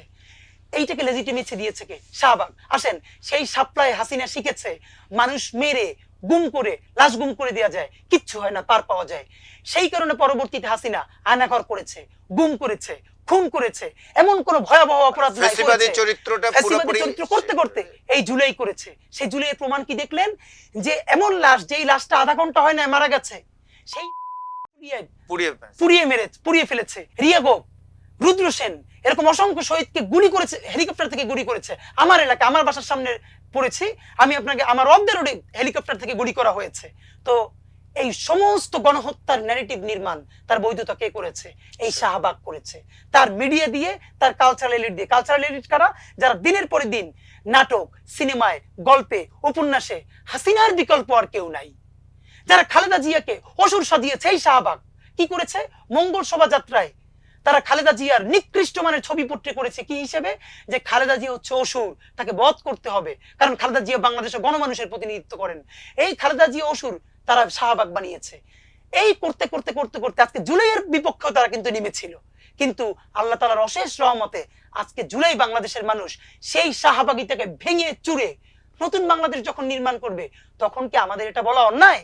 আমরা বলেছি জুলাই গণহত্যার বিচার করতে হবে, একই সাথে শাপলা গণহত্যার বিচার করতে হবে, পিলখানা হত্যাকাণ্ডের বিচার করতে হবে। আমরা বলেছি এই প্রত্যেকটা হত্যাকাণ্ডের যে মাস্টার মাইন্ড, যে এই কালচারাল বয়ান তৈরি করেছে, যে এই মিডিয়া প্রোপাগান্ডা করেছে, সেই শাহবাগের বিরুদ্ধে দেখেন যে কোনো ক্রিমিনাল অফেন্স নাই শাহবাগে, আমি তো তাকে গ্রেফতার করতে বলি না। শাহবাগ বলছে ফাঁসি চাই, আমরা বলেছি বিচার চাই। কি বিচার চাই? আপনি এটা কি জুলাইয়ের একটা ইনসাফ না যে আপনি এখন একটা তদন্ত কমিশন করবেন শাহবাগের ব্যাপারে? সেই তদন্ত কমিশন বলবে যে এইখানে শত শত কোটি টাকা কারা ফান্ডিং করেছে, কোন দেশ থেকে মদত দেওয়া হয়েছে, কিভাবে এই বিচারিক হত্যাকাণ্ডগুলো ঘটানো হয়েছে। এইটা যদি আমি বলি, এটা কি কাউকে ট্যাগ দেয়া? এটা কি হওয়া উচিত না? আরেকটা বিষয় আপনার কাছ থেকে জানতে চাই যে হিন্দুত্ববাদের বিরুদ্ধে আপনাদের ইনকিলাব মঞ্চের একটা অবস্থান আমরা দেখতে পাই। দেখুন, বাংলাদেশে যেটা করা হয়েছে, বাঙালি জাতীয়তাবাদের নামে হিন্দুত্ববাদী আগ্রাসন চালিয়ে দেওয়া হয়েছে। প্রমাণ, আপনি গত 10 বছরে বাংলাদেশে ঢাকা বিশ্ববিদ্যালয়ে ঈদে মিলাদুন্নবী করা তো দূরের কথা, দেখেন আল্লাহর হিসাব, গত রমজানে ঢাকা বিশ্ববিদ্যালয়ের আরবি ডিপার্টমেন্টের শিক্ষার্থীরা কলা ভবনের সামনে রমজানে কোরআন তেলাওয়াতের একটা অনুষ্ঠান করেছিল, আর কিছু না, তাও আরবি ডিপার্টমেন্টের চেয়ারম্যানকে ডেকে শোকজ করা হয়েছে এবং যারা আয়োজন করেছে তাদেরকে, তাদের ছাত্রত্ব বাতিল করার জন্য তাকে চাপ দেওয়া হয়েছে। এই হলো ঢাকা বিশ্ববিদ্যালয়। সেই ঢাকা বিশ্ববিদ্যালয়ে হোলিতে গত 5 বছরে হিজাবি মেয়েদেরকে ধরে ধরে রং মাখা হয়েছে, তার প্রতিবাদ কেউ জানানোর সাহস করে নাই। আমার কথা হলো, আমার যে হিন্দু ভাই, আমার যে হিন্দু বোন, সে হোলিতে নাচবে, গাইবে, আনন্দ করবে, আপনি তাকে বাধা দিতে পারবেন না। আপনি তাকে বাধা দিলে আমি তার বিরুদ্ধে দাঁড়াবো। কিন্তু আপনি কেন একজন মুসলমান তার কনসেন্ট ছাড়া একটা হিজাবি মেয়ের মুখে আপনি রং মেখে দিচ্ছেন? পুরনো ঢাকায় ঢাকেশ্বরী মন্দিরের ওদিকে হিজাবি মেয়েদের মুখে রং মেখে দেওয়া হয়েছে, কেউ প্রতিবাদ করতে পারে নাই। এই চরিত্র আপনি মিলিয়ে পাবেন গত 1 সপ্তাহ ভারতের চরিত্রের সাথে। শুধু হোলি উৎসবের কারণে 60-এর বেশি মসজিদকে ঢেকে দেওয়া হয়েছে। বাংলাদেশে কবে আমাদের পূজার মিছিলের জন্য, আমাদের মসজিদে, আমাদের ঈদের মিলাদুন্নবীর জন্য, আমাদের ঈদের নামাজ, কোরবানির নামাজের জন্য আমাদের মণ্ডপ কি ঢেকে দিতে হয়েছে? সব থেকে নিকৃষ্ট মানের কথা হলো এই যে আওরঙ্গজেবের কবর এখন তারা উচ্ছেদ করতে চায়, এই জন্য গতকাল ভারতে কারফিউ হয়েছে। সেই কারফিউতে 6 জনের অধিক নিহত হয়েছে এবং তারা বলছে বেসামরিক নাগরিক, তারা বলে না তারা মুসলমান। এইভাবে তারা ফ্রেমিং করছে। আমরা বলেছি বাংলাদেশের মুসলমানদেরকে ইনক্লুসিভ বাংলাদেশ প্রশ্নে হিন্দুত্ববাদী আগ্রাসন আমরা মানি না। এখানে একটা কথা খুব ক্লিয়ার করা দরকার, হিন্দু আর হিন্দুত্ববাদ কিন্তু এক না, হিন্দু আর হিন্দুত্ববাদী কিন্তু এক না। বাংলাদেশের অগণিত মুসলমান যে পরিচয় মুসলমান, কিন্তু সে হিন্দুত্ববাদী। সে দিল্লির এম্বাসির টাকা খেয়ে, রয়ের টাকা খেয়ে, বিভিন্ন এজেন্সির সাথে সে হিন্দুত্ববাদী রাজনীতিটা এখানে করে। সুতরাং সকল হিন্দু যেরকম হিন্দুত্ববাদী নয়, আবার সকল হিন্দুত্ববাদী যে মুসলমান হতে পারবে না তারও কিন্তু কোনো গ্যারান্টি নাই। এখানে হিন্দুত্ববাদী আগ্রাসন মানেই হলো দিল্লির আগ্রাসন। আমরা 1000 বছর ধরে হিন্দু মুসলিম ভাই ভাই বুক জড়াই এখানে আছি, কেউ আমাদেরকে শেখানো লাগে নাই। কিন্তু আপনি আমাকে জোর করে ভাই ফোঁটা দেয়াবেন, আমি অসাম্প্রদায়িক কিনা এই জন্য। দেখেন, আমি আজকে আপনাকে এই কথাটা বলে ফেলি। আমার এক বন্ধু আমার ডিপার্টমেন্টের, ও বাংলাদেশের একটা পাবলিক ইউনিভার্সিটির টিচার হয়েছে। দেখেন, তাকে পাবলিক ইউনিভার্সিটির টিচার হওয়ার জন্য কি করতে হয়েছে জানেন? সে আজীবন দেখেছি নামাজ পড়তো, সূর্যের হলে 5 ওয়াক্ত নামাজ পড়তো। কিন্তু আমার ডিপার্টমেন্টে যখন যেই টিচারের হাতে নিয়োগগুলো ক্ষমতাবান, ওনাকে খুশি করতে হবে। এবং উনি নিজেও হিন্দু হওয়ার কোনো সমস্যা না, কিন্তু হিন্দুত্ববাদী রাজনীতির প্রতি ওনার তো সফট কর্নার আছে বিভিন্ন কারণে। আমি হঠাৎ করে একদিন দেখলাম আমার সেই বন্ধু যে 5 ওয়াক্ত নামাজ পড়ে এবং সে সবার সাথে ইনসাফ করে, ঢাকেশ্বরী মন্দিরে গিয়ে এরকম মোমবাতি জ্বালিয়ে তারপরে সে ফেসবুকে ছবি দিল। আমি খুব ধাক্কা খেলাম যে আজীবনই তো আমরা হিন্দু মুসলিম ভাই ভাই একের সাথে আছি। আমার তো কোনোদিন গিয়ে ঢাকেশ্বরী মন্দিরেও পুজো দেওয়া লাগে নাই, আবার আমার হিন্দু ভাইয়েরও কোনোদিন আমার সাথে এসে কোরবানির গরু খাওয়া লাগে না বা ঈদের নামাজ পড়া লাগে নাই। সেও কোরবানির গরু না খাইয়ে আমার সবচেয়ে ভালো বন্ধু, আমিও পুজো মণ্ডপে না গিয়েই তার ভালো বন্ধু। সেটাই বাংলাদেশের দীর্ঘদিনের ঐতিহ্য। অথচ আমার বন্ধু গিয়ে কেন এটা করে, পরে কয়েকদিন পরে দেখলাম যে একটা পাবলিক ইউনিভার্সিটির ফ্যাকাল্টি হয়েছে। এর মানে বাংলাদেশের একটা প্র্যাকটিসিং মুসলমান ছেলেকে একটা পাবলিক ইউনিভার্সিটির টিচার হওয়ার জন্য এইটা প্রমাণ করতে হয় যে আমি পুজো মণ্ডপে যাই, আমি অসাম্প্রদায়িক। বাংলাদেশের কোনো হিন্দু ভাইকে বা বোনকে অসাম্প্রদায়িক নিরূপণ করার জন্য কোনোদিন ঈদের নামাজ পড়তে হয়েছে, মিলাদুন নবীতে আসতে হয়েছে? এই যে রাজনীতি, এটাই বাংলাদেশের হিন্দুত্ববাদী রাজনীতি। আমি আপনাকে আবার মনে করিয়ে দেই, বাংলাদেশের হুজুররা সব থেকে যেটা ভুল করে, বলে 90% মুসলমান। কিসের 90% মুসলমান? এটা 90% উইথ 9% পাওয়ার। এখানের কালচারাল মাইনরিটি বাংলাদেশের মুসলমানরা। এখানের এখন পর্যন্ত ক্ষমতায়, কালচারে এখানে সব থেকে মাইনরিটি হলো মুসলমানরা। সে বোঝাই না এই 90% বলাটা তার জন্য কত বড় ক্ষমতাধর। বরং আমরা যদি আজকে সংখ্যায় কম হতাম, তাহলে সংখ্যালঘু হওয়ার কারণে মানুষ যে কিছু মর্যাদা পায় আমরা সেটা পেতাম, আজকে আমরা সেটাও পাই না। এই ফ্যাসিবাদী শাসনামলে এই পরিস্থিতিটার সৃষ্টি করা হয়েছিল। এখন তো এটা পরিবর্তনের জন্য আপনারা চেষ্টা করছেন। আমি আরেকটা প্রসঙ্গে আপনার একটু বক্তব্য জানতে চাই, যে বামপন্থীদের যে সাম্প্রতিক যে আন্দোলন এবং এই দর্শন বিরোধী আন্দোলনের নামে তারা যে শাহবাগে একটা অবস্থান নিয়েছিল এবং এটার বিরুদ্ধে আপনারা অবস্থান নিলেন, আপনারা দেখলাম। দেখুন, এখানে একটু বলি, সকল বামপন্থী কিন্তু শাহবাগী না, আবার সকল ডানপন্থীও কিন্তু শাহবাগের সাপলা না, মনে রাখবেন। কেন দেখেন, এই যে ধরেন আমি বলি জুনায়েদ সাকি ভাইরা, ওনারা তো বাম ঘোরার রাজনীতি করেন, তো ওনারা তো ফ্যাসিবাদের সাথে যান নাই। এর মানে কিছু আছে তো যারা ফ্যাসিবাদের বিরুদ্ধে লড়াই করেছে। কিন্তু মাওলানা ফরিদউদ্দিন মাসুদ তিনি কিন্তু বিরাট ডান শুধু না, শোলাকিয়া মসজিদের খতিব, শাহবাগে গিয়ে বলেছিলেন বিচার চাই না ফাঁসি চাই। সুতরাং আমরা কিন্তু বামদের বিরুদ্ধে না, আমরা শাহবাগিতার বিরুদ্ধে। হ্যাঁ, যেই বামরা অথবা যেই ডানরা শাহবাগের পক্ষে ছিল, আমরা তাদের বিরুদ্ধে। দেখুন, জাতিসংঘের মহাসচিব যখন বাংলাদেশে সফরে এসেছেন, তখন আপনি মানে এই ধর্ষণের বিরুদ্ধে তো বাংলাদেশের সবার অবস্থান, আমরা নিজেরা 5 দফা দিয়েছি। সেই 5 দফার কারণে আমরা 3 দিন জাদুঘরের সামনে অবস্থান করেছি। প্রথম দফায় কিন্তু ছিল ধর্ষণের সর্বোচ্চ শাস্তি নিশ্চিত করবার জন্য আপনাকে দ্রুত বিচার ট্রাইব্যুনাল করতে হবে এবং 90 দিনের মধ্যে মামলা নিষ্পত্তি করতে হবে। বাংলাদেশের সকল আপামর এবং আমরা ছাড়া অন্যান্য যেসব সংগঠন এই ধর্ষণের বিরুদ্ধে আন্দোলন করেছে, সবাই কিন্তু এই দ্রুত বিচার ট্রাইব্যুনালের কথা বলেছে। কিন্তু আমার কথা হলো, এই দাবি জানাতে গিয়ে দেখেন এই রাষ্ট্রের তো অনেক সীমাবদ্ধতা আছে। তো আপনি গত 17 বছরে ফ্যাসিবাদের পা চাটতে আপনি সমস্ত টাকা পাচার করে দিয়ে এক নাইমুল ইসলাম খান, একজন সাংবাদিক, 1000 কোটি টাকা শুধু তার অ্যাকাউন্টে পাওয়া যায় প্রকাশ্য, বাকিটা জানি না। তো আমি বললাম, আপনারা বানাইছেন দেশকে সোমালিয়া, এরাই 6 মাসের মধ্যে এসে এখন সিঙ্গাপুর চায়। আপনি যখন জাতিসংঘের মহাসচিব বাংলাদেশে আছে, তখন আপনি পুলিশের উপরে আক্রমণ করে কি বার্তা দিতে চান, নিজে ভিকটিম কার্ড প্লে করে? আমি আপনাকে বলি, এই যে এরা কি করলো, 15 তারিখে একটা গণমিছিল দিল যে যমুনা অভিমুখে। প্রথম প্রশ্ন হলো, জাতিসংঘের মহাসচিব যখন বাংলাদেশে আছেন, আমরা সবাই যখন জুলাইয়ের বিচার চাই, শাপলার বিচার চাই, পিলখানার বিচার চাই, নতুন বাংলাদেশের জন্য জাতিসংঘের সহযোগিতা চাই, তখন বাংলাদেশ একটা ধর্ষকের দেশ, একটা নারী নিপীড়কের দেশ। এই মেসেজ পোর্ট্রে করতে চায় কারা? নাম্বার 1। আচ্ছা ঠিক আছে, কারো গণতান্ত্রিক অধিকার আছে যাওয়ার, সেটা জাতিসংঘের মহাসচিব যেদিন আসবেন সেই তারিখেই কেন? নাম্বার 3, ওকে ধর্ষণ বিরোধী কথা বলেছেন, তো তাহলে আসেন প্রশ্ন করি, সুবর্ণচরে ধানের শীষে ভোট দেওয়ার কারণে আমার যে গৃহবধূ, আমার মা, আমার বোন, 3 সন্তানের জননী, আওয়ামী লীগ মুহুর্মুহু ধর্ষণ তাকে করেছিল, তখন আপনারা কোথায় ছিলেন? কেউ কেউ বলছে আপনারা দাঁড়িয়েছিলাম। ভাই, আমরা তো সকল নারীবাদীদের কথা বলি নাই, আমরা বলেছি সেই নারীবাদীদের বিরুদ্ধে যারা সেদিনকে গণমিছিল দেওয়ার কথা বলে, লাকি আক্তারদের নেতৃত্বে। কোন লাকি আক্তার? যারা পৃথিবীর নিকৃষ্টতম মব শাহবাগ কায়েম করে মানুষকে ফাঁসি দিয়েছিল বিচারের পরিবর্তে, ফ্যাসিবাদ কায়েম করেছিল। তো লাকি আক্তারের নেতৃত্বে যে মিছিল হবে, সেইটাকে সন্দেহ করতে পারাই তো বাংলাদেশের জুলাইয়ের জজবা। এবং আমরা তখন কি বলেছি, এখন তারা আমাদেরকে কি বলতে চায় যে আমরা তাদের, দেখেন একটা প্রশ্ন করি, বলে যে আমরাও তখন, তারা নাকি দাঁড়িয়েছিল। তাহলে একটা প্রশ্ন করি, সুবর্ণচরের মাকে যখন ধর্ষণ করা হলো, আপনারা তাকে দাঁড়িয়েছিলেন, আপনারা তো এবার দাঁড়ান নাই, আপনারা তো ব্যারিকেড ভাইয়া যমুনায় ডক্টর ইউনূসের বাসায় ঢুকে যেতে চান। তাহলে এবার বলি, ঠিক সুবর্ণচরের বোন যেদিন ধর্ষিত হয়েছিল, সেদিন কবে হাসিনার গণভবনের ব্যারিকেড ভাইয়া আপনারা হাসিনার গণভবনে ঢুকতে চাইছেন বলেন?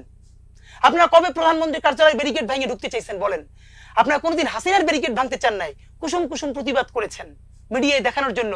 আর আজকে প্রধান উপদেষ্টার ব্যারিকেড ভাঙা আবার বলেন। এখন তারা মিছিল কি দিচ্ছে, যেই রাষ্ট্র দাও, মানে এখন এই রাষ্ট্র ভেঙে দিতে হবে? বলবে কি এটা আক্ষরিক অর্থে বলেছি?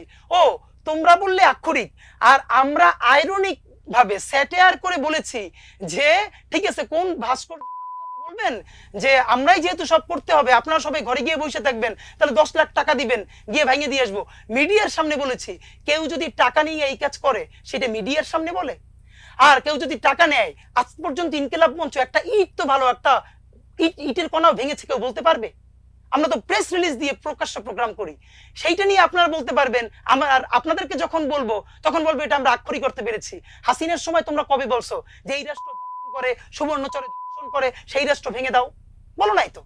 আজকে তোমার আসো কিভাবে? এর মানে লাকি আক্তারদের নেতৃত্বে যে গণমিছিল, এটা ছিল আউট অ্যান্ড আউট বাংলাদেশকে আওয়ামী লীগ যে হাজার হাজার কোটি টাকা পাচার করেছে, সেই টাকা তারা গত বাংলাদেশকে অস্থিতিশীল করবার জন্য বিভিন্নভাবে বিনিয়োগ করতেছে, কখনো আনসার লীগ নামে, কখনো আফসোস লীগ নামে। এবার তারা সর্বশেষ কার্ডটা প্লে করতেছে আরবান এলিট, যারা একটা শাহবাগের সাথে সংশ্লিষ্ট, তাদেরকে সামনে রেখে। ধর্ষণের বিচার তো আমরাও চাই, তাহলে আমরা তো পুলিশকে মারি না। ধর্ষণের বিচার তো আমরাও চাই, আমরা তো গিয়ে বলি নাই যে ডক্টর ইউনূসের বাসার মধ্যে ঢুকে যেতে হবে। তোমরা যদি চাওই তাহলে হাসিনের বাসায় কেন দিন কোনো ঢোকা নাই? ভিন্ন একটা প্রসঙ্গে আসি যে দীর্ঘদিন পরে, এখন তো প্রায় 7 মাস পার হয়ে গেল জুলাই অভ্যুত্থানের। এখন একটা আলোচনা আছে অনেক দিন থেকে, কেউ কেউ বলছেন যে আগামী নির্বাচনে আওয়ামী লীগ কি নির্বাচনে অংশগ্রহণ করবে? দেখুন, আমরা যেটুকু বুঝি বহির্বিশ্ব থেকে চাপ আছে যে আওয়ামী লীগকে নির্বাচনে অংশগ্রহণ করতে দিতে হবে। হয়তো এটা একটা গুড আওয়ামী লীগ, তাদেরকে যারা ইটি করেছে তাদেরকে একটু বার্তা দিয়ে, নইলে একটা ইনক্লুসিভ ইলেকশন হবে না। দেখুন, আমি আপনাকে একটা আজকে ফাঁকে কথা বলি। আজকে এই প্রসঙ্গে আমি একটু বলি যে আজকে কিন্তু আমার দেশ সম্পাদক জনাব মাহমুদুর রহমান তার একটা মন্তব্য প্রতিবেদনে এই নিয়ে মন্তব্য করেছেন, এবং উনি বলেছেন যে ওনার টোটাল একটা ন্যারেটিভ আওয়ামী লীগ কিভাবে নির্বাচনে অংশগ্রহণ করতে পারে।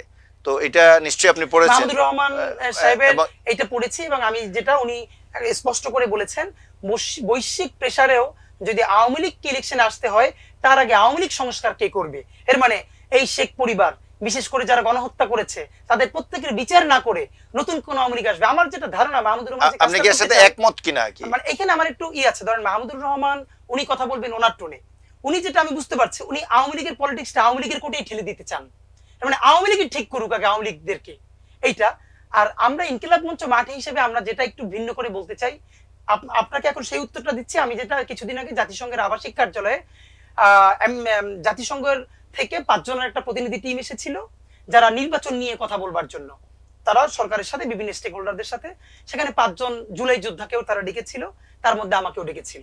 তো তারা আমাকে এই প্রশ্ন করেছিল যে এই নির্বাচনে আওয়ামী লীগ বা ইনক্লুসিভ ইলেকশন, এই ব্যাপারে আমাদের কি ভাবনা, অথবা হবে না? তখন আমি তাদেরকে বলেছিলাম, আজকে এই যে তোমরা ইন্টারন্যাশনাল কমিউনিটি, তোমরা বলছো যে আওয়ামী লীগ ছাড়া একটা ভালো ইলেকশন হতে পারে না বা খারাপ দেখা যাবে। 2014-তে 154টা আসনে ইলেকশনই হয় নাই, কেউ ভোট দেয় না, ইলেকশনই হয় না দেশে, আনকন্টেস্টেড আওয়ামী লীগ মানে ক্ষমতা দখল করে 5 বছর ক্ষমতায় ছিল। তখন তোমরা কই ছিলা? 2018-তে সকল দিনের ভোট রাতে নিয়ে আওয়ামী লীগ 5 বছর আবার ত্রাস করেছে, তখন তোমরা কোথায় ছিলা? 2014-তে সকল ইলেকশনের কথা বাদ দিয়ে আবার নতুন করে ক্ষমতায় এসে নতুন সরকার গঠন করেছে, পরপর 3টে ইলেকশন কোন ভোট ছাড়া করেছে, ইনক্লুসিভ ইলেকশন তো দূরের কথা। তখন তোমাদের ইন্টারন্যাশনাল অ্যালায়েন্স, তোমাদের ইন্টারন্যাশনাল প্রেসার গ্রুপ কোথায় ছিল? আমি আপনাকে বলতে চাই, আজকে আমাদের বাংলাদেশে যারা বিএনপি করবে, জামাত করবে, এনসিপি করবে, যেই রাজনীতি করবে, তাদেরও তো বৈশ্বিক স্টেক হোল্ডারদেরকে কনভিন্স করতে হবে। কিন্তু আমি তাদেরকে বলতে চাই, আপনারা সেই বৈশ্বিক শক্তিকে প্রশ্ন করুন যে গত 15 বছর এই ফ্যাসিবাদ তো কায়েম করতে পেরেছিল আওয়ামী লীগ তোমাদের কারণে। তাহলে আজকে তোমরা তাদেরকে কিভাবে ইলেকশনে দিতে চাও? নাম্বার 2, হ্যাঁ, ইলেকশনে আওয়ামী লীগ আসতে আমার কোনো আপত্তি নেই। কোন অর্থে জানেন? জুলাই শাপলা পিলখানার প্রত্যেকটা গণহত্যার শতভাগ বিচার নিশ্চিত করে আপনি আওয়ামী লীগকে ইলেকশনে দেন, আমার কোনো আপত্তি নেই। কারণ 300 আসনে ইলেকশন করবার মতো আওয়ামী লীগ তো আপনি তখন খুঁজে পাবেন না। কার আওয়ামী লীগের কোন জেলা সভাপতি, কোন সাধারণ সম্পাদকের হাত রক্তে? যদি সেটা করতে হয় তাহলে আপনি কি মনে করেন যে এটা সংস্কার এবং এই বিচার দুটো বিষয় আসছে? তো সংস্কার এবং বিচার, সংস্কারটা আপনি কি পর্যায়ে সংস্কার চান? আমূল সংস্কার। আমার সবার আগে সংস্কারটা শুরু হবে বিচারের মধ্য দিয়া। বিচার হতে হবে। এই বিচারিক প্রক্রিয়া হয়ে গেলে, ধরেন এই বিচারের মধ্য দিয়ে আওয়ামী লীগের 1000 জনের ফাঁসি হইল, যারা সরাসরি গণহত্যায় জড়িত। সেই গণহত্যার বিচার যদি করে ফেলতে পারেন, তাহলে আওয়ামী লীগের সংস্কার তো আপনার আমার করা লাগবে না। কারণ যার ফাঁসির রায় হয়ে গেছে সেটা এমনিতেই আর আওয়ামী লীগ নাই, তখন তো নতুন ভালো ছেলেরাও একটা নতুন আওয়ামী লীগ করতে পারে, সমস্যা নাই তো। মাওলানা ভাসানীকে বাদ সেটা দিয়ে কতদিনে করা সম্ভব কিংবা করা উচিত এবং নির্বাচনটা কবে দেওয়া উচিত? এখন এইটা হলো আমাদের কথা। আমরা বলেছিলাম দেখেন নির্বাচন ছাড়া তো দেশ চলবে না, কিন্তু জুলাইয়ের ন্যূনতম দৃশ্যমান বিচার আপনি না করে আপনি ইসে চলে যাচ্ছেন, নির্বাচনে চলে যাচ্ছেন। একটা শহীদ পরিবার আপনার অনুমতি দিছে? এই রক্ত, এটা তো রক্তের গাদ্দারি, রক্তের সাথে, সেটা যে পার্টি করুক। আমি যদি দল করি, আমার দল করলে সেটাও। আপনি জুলাইয়ের ন্যূনতম দৃশ্যমান বিচার আপনি না করে, শোনেন, এই এই এই যে রাষ্ট্র, এই যে সরকার, তার ম্যান্ডেট কি? শহীদের রক্ত। তাহলে এই বিচারের ম্যান্ডেট হলো শহীদের রক্ত। নির্বাচন হবে কি হবে না, শহীদের ম্যান্ডেট, আপনি শহীদের বাপ মাকে জিজ্ঞেস করছেন? তারা বলছে তারা তো বিচার চায়, সব বলছে আপনারা নির্বাচন করেন, নতুন ক্ষমতা আনেন, যা ইচ্ছা তাই করেন, আগে বিচার করেন। সব দল মিলে আপনারা শহীদের পরিবারের কাছে বলছেন যে আমরা বিচার করব পরে। তা আপনারা হয়তো বাংলাদেশ যেটা হয়ে যাবে, নির্বাচন হয়ে যাবে, যা ইচ্ছা তাই হয়ে যাবে, কিন্তু আমাদের ক্ষীণ শক্তি, আমরা চিৎকার করতে থাকবো যে বিচার চাই, বিচার করতে হবে। ন্যূনতম বিচার দৃশ্যমান না করে আপনি যদি ইলেকশন করেন, এটা এটা এটা এটার মতো জুলুম আর হবে না। এই মাজলুম মানুষগুলোর উপরে আরো একটা জুলুম হবে যদি আপনি নির্বাচন ন্যূনতম বিচার না করে আপনি নির্বাচন করেন। আমি আরেকটা প্রসঙ্গে যেতে চাই যে আপনি সাংস্কৃতিক বিপ্লব নিয়ে কথা বলেন, আপনি সংক্ষেপে যদি এটা একটু বলেন যে ইনকিলাব মঞ্চ আসলেই কি ভবিষ্যতে কোনো রাজনৈতিক, আপনি যদিও এটা নিয়ে একটু কথা বলেছেন যে রাজনৈতিক প্ল্যাটফর্মে রূপান্তর হবে কিনা, রাজনীতিতে সক্রিয় হবে কিনা, আপনি বলছেন না মঞ্চগতভাবে আপনি চান না যে এটা রাজনৈতিক শক্তি হোক, কিন্তু আপনি সাংস্কৃতিক বিপ্লবের কথা বলেন ইনকিলাব মঞ্চের ব্যানার থেকে, এটা কি আপনি যদি দেখুন, সাংস্কৃতিক বিপ্লব ছাড়া কোনো বিপ্লব স্থায়ী হয় না। ফ্যাসিবাদ তো আসলে মনস্তত্ত্ব ভাঙার ব্যাপার, মনস্তত্ত্ব ভাঙতে হবে। আমাদের গানে, কবিতায়, উপন্যাসে, নাটকে, সিনেমায়, দেয়াল লিখনে এই ফ্যাসিবাদ বিরোধী নতুন বাংলাদেশ থাকতে হবে। তো এই দীর্ঘ, দেখেন হাসিনা ভালো, মুজিব কোনো খারাপ কাজ করে নাই, এটা কিসে এসেছে? এটা এসেছে নাটকে, সিনেমায়, গল্পে, প্রোপাগান্ডার মাধ্যমে। সুতরাং এই প্রোপাগান্ডার বিরুদ্ধে একটা সাংস্কৃতিক লড়াই আমাদেরকে করতে হবে। এবং ইনকিলাব মঞ্চ কিন্তু এখন পর্যন্ত জুলাই নিয়ে সব থেকে যে জনপ্রিয় গান আপনাদের মাধ্যমে জানাই যে লাল জুলাই, এই গানটা ইনকিলাব মঞ্চ ফিচারিং লাল জুলাই, নাট্য পরিচালক বান্না ভাই এটা মেক করেছেন, বিশিষ্ট অ্যাক্টিভিস্ট রাহাত শান্তনু ভাই গেয়েছেন অস্ট্রেলিয়ায় বসে, এবং গানটা আমি লিখেছি। আপনি লাল জুলাই গানটাকেও একবার শুনলে, আবারও বলি যারা শুনেন নাই, আপনি ইউটিউবে সার্চ দিয়ে লাল জুলাই গানটা শুনেন, মানুষ অসুস্থ হয়ে যাবে। পুরো জুলাইয়ের রক্তের মধ্যে দাঁড়িয়ে আমরা এই গানটা লিখছি। সুতরাং এইরকম হাজারটা গান থাকতে হবে, হাজারটা নাটক, সিনেমা। আপনি দেখেন মুক্তিযুদ্ধ হওয়ার অল্প কিছুদিনের মধ্যে ওরা 11 জন, আবার তোরা মানুষ হ, এরকম সিনেমা হতে পারলো। অথচ আমাদের 7 মাস হয়ে গেল, আজ পর্যন্ত জুলাই কেন্দ্রিক একটা সিনেমা হয় নাই। সিনেমা তো দূরের কথা, একটা ভালো নাটক হয় নাই। একমাত্র বান্না ভাই একটা ছোট নাটক বানাইছে, তাকে কেউ স্পন্সর করতেছে না, নাস্তা, এছাড়া আর কোনো মূলধারায় নাটক নাই। এর মানে বাংলাদেশের মিডিয়ায়, কালচারাল জগতে আউট অ্যান্ড আউট সেই আওয়ামী লীগের সুবিধাপ্রাপ্ত লোকেরা আছে, তারা কি করে জুলাইয়ের নাটক, সিনেমা, গল্প বানাবে? সুতরাং আমাদের নাটক, নতুন নাটক লাগবে, সিনেমা লাগবে, গল্প লাগবে, উপন্যাস লাগবে, সবকিছু জুলাইকে কেন্দ্র করে। আর এই সাংস্কৃতিক বিপ্লবটা একদিনে হবে না, দীর্ঘদিন ধরে লড়াই করতে হবে, যতক্ষণ না পর্যন্ত বাংলাদেশের শিশু থেকে বৃদ্ধ পর্যন্ত প্রত্যেকের মনস্তত্ত্বে আমরা এটা ঢুকাতে পারবো সাংস্কৃতিক ভাবে, নাটকে, সিনেমায়, গানে, কবিতায়, ততদিন পর্যন্ত জুলাই কিন্তু চিরস্থায়ী হবে না। আর দুইটি প্রসঙ্গ আপনার দৃষ্টি আকর্ষণ করে আমি শেষ করব। একটা হলো যে অতি সম্প্রতি যে প্রেসিডেন্টের ট্রাম্পের গোয়েন্দা প্রধান তুলসী গ্যাবার্ড বাংলাদেশের রাজনীতি নিয়ে, সংখ্যালঘু নির্যাতন নিয়ে একটা অভিযোগ আনছেন, এবং শুরুতে আমরা দেখেছিলাম যে বাংলাদেশে সংখ্যালঘু নির্যাতনের প্রসঙ্গটা নিয়ে এখানে একটা মুভমেন্ট দাঁড় করানোর চেষ্টা করা হয়েছিল, এবং ইসকন এর সাথে ইনভলভ হয়েছিল। তো এই যে প্রপাগান্ডাটা ভারতে বসে, ভারতীয় মিডিয়ার প্রপাগান্ডা, এখন এর সাথে এই তুলসী গ্যাবার্ডের মতো আমেরিকান ক্ষমতাসীনরাও এর সাথে জড়িয়ে যাচ্ছে। দেখুন, কিভাবে ভারত বাংলাদেশকে নিয়ে সবসময় দুটো কার্ড খেলে। এর প্রথম কার্ডটা হলো মাইনরিটি কার্ড, বাংলাদেশ নিয়ে আজীবন। দ্বিতীয়টা হলো পার্বত্য চট্টগ্রাম কার্ড। আমরা গতকালকে একটা নতুন কার্ড দিয়েছি, এজন্য বাংলাদেশের অনেকে নিতে পারে নাই। দেখেন, তুলসী গ্যাবার্ডকে, প্রথম কথাটা বলি, এইখানের নিউজটাও কিন্তু ওরা মিসলিডিং করেছে। তুলসী গ্যাবার্ডও কিন্তু এই গত 6 মাসের সহিংসতার কথা বলে, ধারাবাহিক বলছে কনস্টিটিউয়েন্সি। এর মানে গত 15 বছর ধরে বাংলাদেশে, হ্যাঁ গত 15 বছরে তো বাংলাদেশের হিন্দু মাইনরিটির উপরে কি নির্যাতন হয়েছে, মুসলমান তো এখানে কালচারালি মাইনরিটি, কে নির্যাতিত হয় নাই? সুতরাং তুলসী গাবার্ডের বক্তব্যকে যদি আপনি ধরেন সত্য, তাহলে তো সেটা গত 6 মাসের জন্য সত্য না, সেটা গত 17 বছর ধরে সত্য। নাম্বার 1। নাম্বার 2 হলো এনডিটিভি এবং ইন্ডিয়া, দেখেন তাদের আসলে এত এত বড় একটা রাষ্ট্র, তাও তাদের লজ্জা নাই। আমার দেশও একটা এক্সপোজ করলো কিছুদিন আগে, নরেন্দ্র মোদী এবং ট্রাম্প যখন সফরে আসলেন সম্ভবত, তখন তার সামনে যেটা বলা হলো এবং সেইটার ভুল অনুবাদ দিল, কিন্তু ডেইলি স্টার একটা করেছিল, তারপরে কিন্তু আমার দেশ থেকে দেখলাম সেটা একটা সঠিক অনুবাদ করা হয়েছে, এরপর এটার প্রতিবাদও জানানো হয়েছে। এর মানে হলো এই যে নিউজটা, এই নিউজটা কিন্তু আরোপিত তুলসী গাবার্ডের কাছে, সে তো মনে হচ্ছে গত 15 বছরের ফিচারিং। এরপর আমরা বলতে চাই, যদি সে গত 6 মাস নিয়েও বলে, তুলসী গাবার্ড যখন বাংলাদেশ নিয়ে মন্তব্য করছেন, তখন ভারতে গত 7 দিন ধরে শুধু হোলি উৎসবের কারণে অগণিত মুসলমানকে ইচ্ছা মতো পিটানো হয়েছে, একজনকে শহীদ করানো হয়েছে, তার গায়ে রং মাখানো হয়েছে, সে প্রতিবাদ করেছে বলে।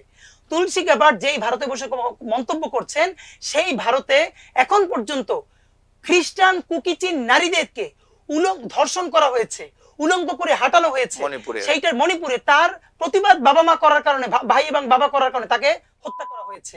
এইখানের কাশ্মীর পৃথিবীর সব থেকে অবরুদ্ধ এলাকা, এইখানকার মাইনরিটি, এখানকার খ্রিস্টানের অধিকার নাই, এখানের মুসলমানের অধিকার নাই, এখানে দলিত সম্প্রদায় হরিজনের অধিকার কি আপনি বলেন তো?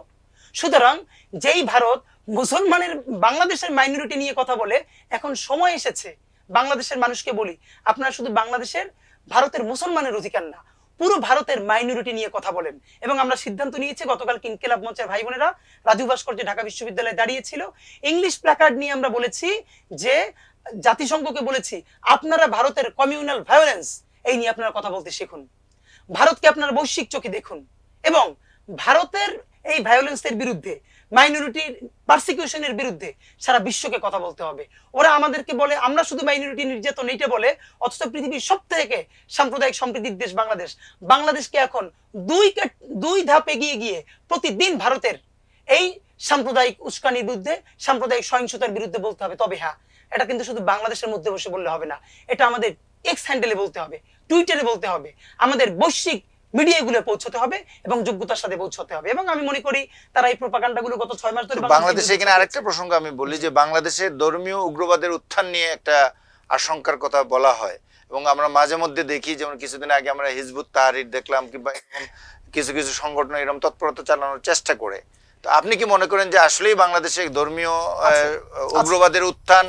দেখুন, আমি বলি এখানে একটা মজার ব্যাপার, বাংলাদেশের ধর্মীয় উগ্রবাদের উত্থান, ধর্মীয় যে উগ্রবাদ, এইটার অতটুকুনি আছে যতটুকুন ইন্ডিয়া ফাইন্যান্স করে আর ব্যাকআপ দেয়। বাংলাদেশে ইন্ডিয়ার ফাইন্যান্স এবং ব্যাকআপ ছাড়া এইখানে কোনো ধর্মীয় উগ্রবাদ কোনোদিন জায়গা পায় না এবং পাবেও না। 63 জেলায় যে বোমা হামলা হয়েছিল, জেএমবি করেছিল, পরবর্তীতে কি জানা গেছে, এই যে বিএনপি জামাত সরকার ক্ষমতায় ছিল, তাদের বিরুদ্ধে 111-এর যে চক্রান্ত হবে, তাদেরকে জঙ্গি বলে পোট্রে করা হবে, এই পোট্রে করবার জন্য, ইলাস্ট্রেট করবার জন্য, এই নাটকটা সাজানোর জন্য এই জেএমবি কে ফাইন্যান্স কারা করেছিল? বললো কি, জেএমবি কে বিএনপি আর জামাত সাপোর্ট দিয়েছে, অথচ এই জেএমবি গ্রেফতার করেছে কারা? বিএনপি জামাত সরকার। তাদের বিচার শুরু করেছে কারা? বিএনপি জামাত সরকার। পরবর্তীতে দেখা গেল কি, এই জেএমবির সাথে হাসিনার আত্মীয়, এই যে মির্জা আজম, সম্ভবত জেএমবির একজনের দুলাভাই, তারা সকলে সম্পৃক্ত। আপনি ভাবেন, এই দেশে মানে মির্জা আজমের দুলাভাই ছিল শেখ আব্দুর রহমান, মানে এটা নিয়ে মিডিয়া কি কেউ বলে? অথচ যেহেতু, এবং জামায়াতুল মুজাহিদিন আর জামাত ইসলামী মিলিয়ে পুরো বানাই দিল যে জামাতের এইটা ছিল বাংলা। আসলে তো এখানে মিডিয়া কু করা হয়েছে 111-এর পক্ষে, পুরো পৃথিবী যেরকম ছিল একটা উগ্র এরকম জিনিস দেখানোর পক্ষে, এইভাবে বিএনপি কে মাইনাস। মানে আপনি যেটা বলতে চাচ্ছেন যে বাংলাদেশে ধর্মীয় উগ্রবাদ কোন সময়, মূলধারার কোন আলেমরা বাংলাদেশে কোনোদিন কোন ধর্মীয় উগ্রবাদে পা দেয় না এবং দিব না। আপনাকে বলি, যতটুকুই আছে এটা অনকাস্টেডেড, এটা ফাইন্যান্স করে, এবং তাদের রাজনীতিটা নির্মাণ করার জন্য, বাংলাদেশে উগ্রবাদ আছে এটা দেখানোর জন্য তারা এখানে এটাকে পেলে পুষে বড় করে। এবং তারা কেউ মূলধারার কোনো বাংলাদেশে কোনো মাদ্রাসার শিক্ষার্থী, ওরা মূলধারার কোনো আলেমও না। সব শেষ প্রশ্ন আপনার কাছে, আপনারা জুলাই যোদ্ধারা শেষ পর্যন্ত কি এক থাকতে পারবেন? প্রথমত হলো, যে কোনো বিপ্লব হলেই তো মানুষ আবার বিচ্ছিন্ন হয়ে যায়, এটা তো একটা বাস্তবতা। কিন্তু আমি মনে করি আমাদের সকলকে এক রাখতে পারবে আবার আওয়ামী লীগ এবং হাসিনা। আপনি দেখেন এই যে আমি আজকে নাহিদের বিরুদ্ধে কথা বললাম, বিএনপির বিরুদ্ধে বললাম, জামাতের বিরুদ্ধে বললাম, আবার তাদের প্রশংসা করলাম। আগামীকালকে যদি বলে যে হাসিনা ফিরবে বা আওয়ামী লীগ এটা করতে চায়, এই আমরা যত ঝগড়াঝাটি করেছি সবাই মিলে আবার রাজপথে দাঁড়িয়ে ইনশাল্লাহ আওয়ামী সন্ত্রাস, দিল্লির আগ্রাসন রুখে দিব, এবং তখন আমরা বাংলাদেশ প্রশ্নে সবাই একতাবদ্ধ আছি, ছিলাম এবং থাকবো ইনশাল্লাহ। আজকে আমাদের স্টুডিওতে উপস্থিত হওয়ার জন্য আপনাকে অসংখ্য ধন্যবাদ। অনেক ধন্যবাদ। আমার দেশ স্বাধীনতার কথা বলে এবং এই স্বাধীনতার কথা বলতে থাকবে, আশা করি। আমার দেশকে অনেক ধন্যবাদ। সুপ্রিয় দর্শক শ্রোতা, এতক্ষণ আমাদের সাথে থেকে এই আলোচনা অনুষ্ঠান শোনার জন্য আপনাদের অসংখ্য ধন্যবাদ জানাচ্ছি। এখন থেকে প্রতি বৃহস্পতিবার সন্ধ্যা 7টায় আমার দেশ সংলাপ অনুষ্ঠান হবে। আমরা আগামী অনুষ্ঠানে অন্য কোনো অতিথিকে নিয়ে আপনাদের সামনে হাজির হব। সেই পর্যন্ত আল্লাহ হাফেজ। আপনারা সবাই ভালো থাকবেন। আমার দেশ ইউটিউব চ্যানেল, ফেসবুক নিয়মিত দেখবেন, সাবস্ক্রাইব করবেন, লাইক দিবেন, শেয়ার করবেন। ধন্যবাদ আপনাদের সবাইকে।